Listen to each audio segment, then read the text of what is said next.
লকডাউনে কুঙা কৰা এজন ব্যক্তি ঘৰ গোলাঘাট জিলাৰ মেৰাপানী থানাৰ অন্তৰ্গত লক্ষীপুৰ গাঁৱৰ নিৰ্বাসী যোগেন দাস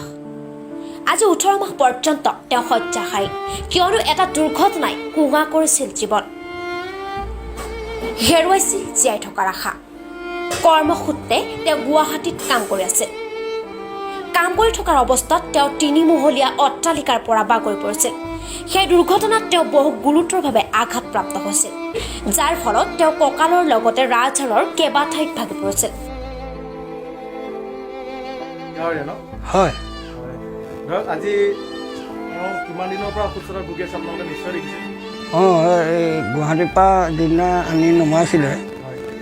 সেইদিনা আমিয়ে নমাইছোঁ আৰু এতিয়া 18-19 মাহে হ'ল নেকি তেওঁ চিকিৎসা নিজৰ পইচা আছিল যিটো কৰিলে এতিয়া বৰ্তমান সজাগত হৈ আছে গতিকে তেওঁ বহুত কষ্টও পাইছে আমি দেখি অলপ বেয়া লাগিছে গতিকে আমাৰ চৰকাৰৰ তৰফৰ পৰা কিবা তেওঁক যে সহায় সহযোগ কৰি মানুহজন সুস্থ হোৱা কিবা ব্যৱস্থা কৰি দিয়ে তাক আমি আশা কৰিছোঁ দুৰ্ঘটনাৰ লগে লগে গুৱাহাটীৰ কোনোবা এখন মেডিকেলত ভৰ্তি কৰিছিল যদিও তেওঁক তাত চিকিৎসা কৰা নাছিল কিয়নো তেওঁৰ হাতত মজুত পইচা নাছিল অতি দৰিদ্ৰ যোগেন দাসক তেতিয়া গুৱাহাটীৰ পৰা তেওঁ সতীৰ্থসকলে তেওঁৰ নিজা গৃহলৈ লৈ আহিছিল সেই সময়ত সমগ্ৰ বিশ্ব কৰোনা মহামাৰীয়ে বিৰাজ কৰাৰ কাৰণে তেওঁ তেতিয়াৰ পৰা এখন বিচুন্তে দিন অতিবাহিত কৰিছে সেইবাবে জীয়াই থকাৰ অযুত হেঁপাহৰ বাবে তেওঁ চৰকাৰৰ লগতে দল সংগঠনক অনুৰোধ জনায় যে তেওঁ ক্ষুদ্ৰমান সহায় কৰি জীয়াই থকাত সহায় কৰা যেন যদি তেওঁ কোনোবাই সহায়ৰ হাত আগবঢ়াব বিচাৰে তাৰ কাৰণে তেওঁ আমাক এটা বেংক একাউণ্ট দিছে যাৰ দ্বাৰা আপুনি তেওঁ নিজৰ সামৰ্থ্য অনুযায়ী সহায় কৰে যেন একাউণ্ট নম্বৰটি হৈছে 401941649445 IFSC কোড হৈছে SBIN 0007060 মই পুনৰবাৰ জনাইছোঁ একাউণ্ট নম্বৰটি হৈছে 401941649445 IFSC কোড হৈছে SBIN 0007060 অনুগ্ৰহ কৰি এই নম্বৰত অলপমান সহায় কৰি তেওঁক জীয়াই থকাত অনুপ্ৰেৰণা যোগাই যেন আমাৰ ৰাইজক কি ক'ব বিচাৰিছে যে আপোনাৰ কি কাৰণে আজি আমাক মাতিছে বা আপুনি কেনেকুৱা ধৰণৰ ৰাইজৰ পৰা সহায় সহযোগ বিচাৰিছে মই যোৱা বছৰ লকডাউনতে গুৱাহাটী গৈছিলোঁ গুৱাহাটী যাওঁতে তাতে মোৰ এটা এক্সিডেণ্ট হৈ গ'ল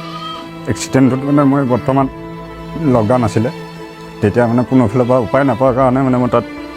মানে আহিবও নোৱাৰিলোঁ ঘৰলৈ তাতে মানে য'ত ত'ত কাম কৰি মানে চলিবৰ কাৰণে মানে এজেগাত কাম কৰিবলৈ গৈছিলোঁ মানে লকডাউনৰ ভিতৰতে মানে জৰুৰীয়ালি তেতিয়া তাতে এক্সিডেণ্ট ধৰিছিলে তাতে মোৰ লগৰ মিস্ত্ৰী আনি পেলাই গুৱাহাটীত 12 দিন ৰাখিলে ৰখাৰ পিছত মোক ঘৰৰ মানুহ যাব নোৱাৰা হ'ল উপায় নাই তাৰপিছত তাৰ কেইজনমান মানুহে সহায় কৰি মোক ঘৰত এম্বুলেঞ্চৰ সৈতে থৈ গ'লহি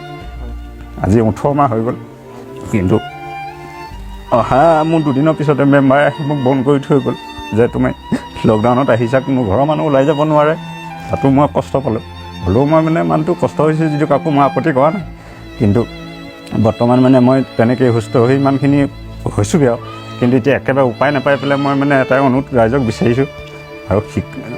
মুখ্যমন্ত্ৰীকো মই কৈছোঁ আমাৰ নিজৰ গোলাঘাট ডিষ্ট্ৰিক্টৰ অজন্তা নেওককো কৈছোঁ কিবা এটা মোক যাতে বাচিবৰ কাৰণে মানে উপায় দিয়ে যে সেইটোৱেই মোৰ অনুৰোধ ঘটনাটো কিমানমান দিন হ'ল এতিয়া 1.5 বছৰ চলি আছে আপুনি বিচনাৰ পৰা একেবাৰে উঠিব নোৱাৰোঁ মই নোৱাৰে গোলাঘাটৰ পৰা অনুপম দাসৰ ৰিপৰ্ট ৰ'দালি লাইভ